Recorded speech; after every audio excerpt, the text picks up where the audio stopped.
Nampaknya tiket menuju Paris masih tertunda untuk skuad timnas Indonesia ya. Kalah 1-2 dari Irak di perebutan juara ketiga Piala Asia U23. Gimana Yos, analisamu di pertandingan kemarin? Satu tiket otomatis gagal ya. Kemarin kita punya 2 kali kesempatan di semifinal, sebenarnya gagal lawan Uzbekistan, kemudian kemarin gagal lagi lawan Irak. Meski golnya Ivar itu ya membuka harapan ya, golnya bagus juga membuka harapan kita untuk mendapatkan tiket otomatis, ternyata kalah di perpanjangan waktu. Memang terlihat ya awal babak ini kan ada sedikit perbedaan, yaitu gaya mainnya sebenarnya lebih kita kelihatan khasnya itu seperti lawan Jordania hanya di babak pertama. Permainan pasif-pasif itu seperti itu menjadi babak pertama. Kita lihat ini di babak kedua memang berubah total ya. Memang sebenarnya beberapa ya pernyataan juga dari para pengamat ini memang banyak yang mengeluhkan karena tampilan fisik timnas Indonesia ini lemah ya. Yaitu memang terbukti sebenarnya mulai dari babak kedua ini intensitas pun tidak berjalan dengan tempo tinggi ya, tidak dengan determinasi tinggi seperti kita bermain 90 menit biasanya. Lebih banyak menggunakan ya permainan yang tempo lambat ya, kalau aku bilang kemarin. Alhasil ya memang terbukti dari gol kedua itu sebenarnya ya ini ya kita lengah sedikit sehingga di extra time seharusnya bisa mempertahankan 1-1, akhirnya jebol juga gitu kan. Tapi memang terlepas dari fisik juga ada beberapa ini ya poin khusus yang diberikan ke pemain timnas Indonesia, terutama adalah skill individunya ini kelihatan kelihatan banget antara bermain bukan sebagai as a team tetapi lebih banyak memainkan peran skill individu. Terbukti kemarin Mas Yono Bertian juga dribblingnya ini terlalu banyak gitu kan. Ada yang memaksakan sekali untuk langsung menendang shot gitu, meski posisinya angle-nya itu susah ya. Ini terbagi lagi-lagi mungkin mental juga terkuras, jadi tidak fokus ke game plan gitu kan. Kalau begini sebenarnya bukan salah Sintayong, tapi memang butuh recovery fisik juga, kemudian untuk mengembalikan mental lagi setelah kalah dari Uzbekistan tidak mudah. Tapi tidak apa-apa, memang secara permainan hanya babak pertama yang unggul, selebihnya ada penurunan tempo dan penurunan sedikit keklinisan gitu ya, yang memaksa kita juga timnas Indonesia harus bermain di playoff nanti 1 minggu dari kemarin ya, tanggal 9 besok melawan wakil Afrika Guinea. Harapannya memang Guinea ini kan juga bukan levelnya yang kita tahu di AFC ya, seperti Asia Barat atau seperti tim lain, tetapi memang poin yang bisa kita petik dari pembelajaran timnas kemarin adalah ketika bermain dengan tempo yang tinggi itu pasti membutuhkan fisik stamina yang tinggi juga. Ketika lawan Guinea besok, dengan harapannya recovery di seminggu ini ya optimis sebenarnya bisa meraih hasil yang terbaik ya, meskipun nanti ada perubahan line up dari segi pemain dan lain-lain, tetapi tetap kita masih punya peluang 1 tiket terakhir meski harus lewat babak playoff ke Olimpiade.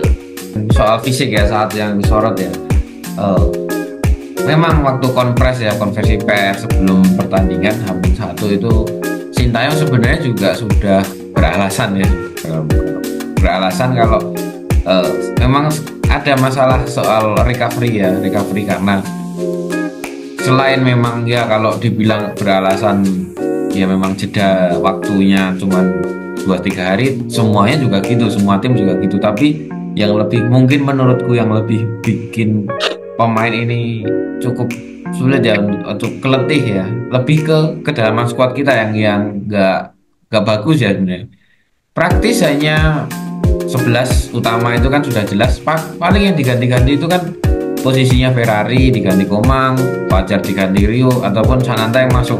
Jadi praktis ya hanya 13-14 pemain dari 23 total yang dibawa. Jadi menurutku ya minim rotasi di selama Piala Asia U23 ini itu membuat peak performnya justru terakhir ya ketika lawan Korea itu, setelah itu cenderung turun.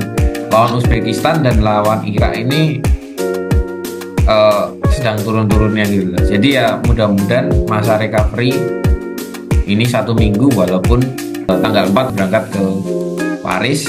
Mudah-mudahan ya pemain cepat bisa beradaptasi di suhu udara iklim Eropa. Mudah-mudahan ya adaptasi pemain terus bisa fit lagi seperti semula.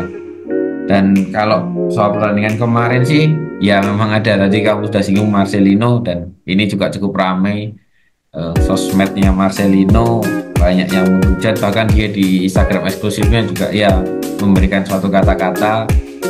Tapi yang jelas bukannya aku menghalalkan netizen menghujat, silakan menghujat ya, jangan. Kalau bisa jangan menghujat. Tapi inilah sebuah resiko dari pemain sepak bola ya. Ronaldo, Messi itu semua juga pernah gagal penalti. Maradona, Roberto Baggio, semua pemain-pemain hebat itu pernah gagal, pernah juga dapat hujatan tentunya. Tapi yang jelas Marcelino ini adalah ujian menurutku. Dia masih muda, 19 tahun, karirnya masih panjang. Mudah-mudahan ya ini jadi pembelajaran. Ya kalau bertanding ya seperti itu resikonya gitu. Tapi kita kan sampai 4 besar nih. Menurutmu apakah selain tadi yang aku sebut fisik segala macam, apakah ini karena beban pemain-pemain kita yang terlalu dibebani, ini banyak dukungan, ini banyak bonus nih dari pengusaha-pengusaha, bahkan banyak nobar di Indonesia. Apakah itu jadi beban untuk pemain-pemain kita, pemain-pemain timnas akhirnya nggak maksimal di 2 pertandingan terakhir? Bisa jadi beban karena kan begini, begitu timnas Indonesia sudah lolos ke semifinal Piala Asia, nah itu langsung ditargetkan lolos Olimpiade gitu. Padahal bukannya merendahkan, tapi Indonesia ini tim debutan, lalu syukur-syukur masuk semifinal gitu. Olimpiade hanya bonus, karena kan kalau yang paling realistis dari grup-grup yang sudah ditentukan kemarin, di atas kertas Indonesia itu kalau sudah lolos ke perempat final itu justru lebih bagus gitu. Dan lebih bagus lagi ya keempat besar. Nah kalau dibebani dengan harus ini harus itu gitu kan, itu kan ya artinya bisa juga menghilangkan fokus para pemain gitu ya. Pemain ingin bermain santai tapi kepikiran oleh aura-aura yang sudah mereka dengar gitu, itu dia juga mempengaruhi mental mereka gitu ya. Nah untuk hal-hal seperti ini kayaknya aku nih sebagai fans juga jujur, untuk lolos ke Olimpiade itu kayaknya lebih bagus mengalahkan timnas Uzbekistan atau Irak daripada harus melawan Guinea. Nah, lalu kesempatan-kesempatan itulah yang dibuang oleh pemain timnas Indonesia, seperti yang kita lihat kemarin kan mereka juga beberapa kali kebanyakan lebih mengutamakan egoistis gitu. Itu mungkin juga karena kelelahan, ditambah ya beban-beban segala macam. Tapi aku harap dengan durasi beristirahat yang seminggu ini tanpa laga, berarti kami sedepannya melawan timnas dunia. Aku harap fisik dan mental Indonesia kembali lagi ini demi 1 tiket menuju Olimpiade. Sebenarnya cobalah kita kembali flashback ya ke awal Piala Asia U23 ini dimulai. Kita datang sebagai tim debutan ini, ekspektasi kita ya maksimal sudah 8 besar.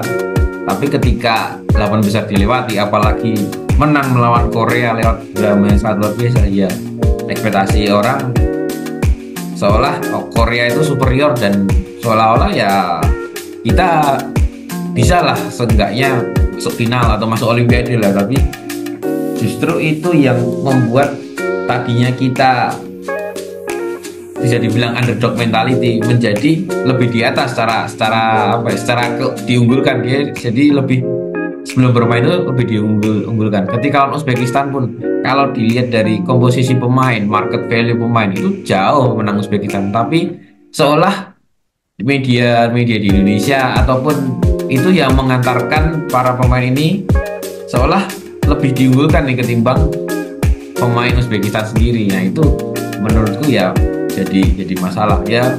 Apapun itu tadi aku setuju sama kamu Sal. Olimpiade itu bonus, tapi ya gimana sebisa mungkin pemain-pemain ini berusaha. Salah satu pemain yang mungkin terbaik selama ini di Piala Asia U23 yaitu Nathan Choaon. Menurut gue Nathan Choaon gimana dia sempat balik lagi akhirnya main seluruh, apalagi pertandingan kemarin dia main luar biasa, bermain hampir di semua posisi.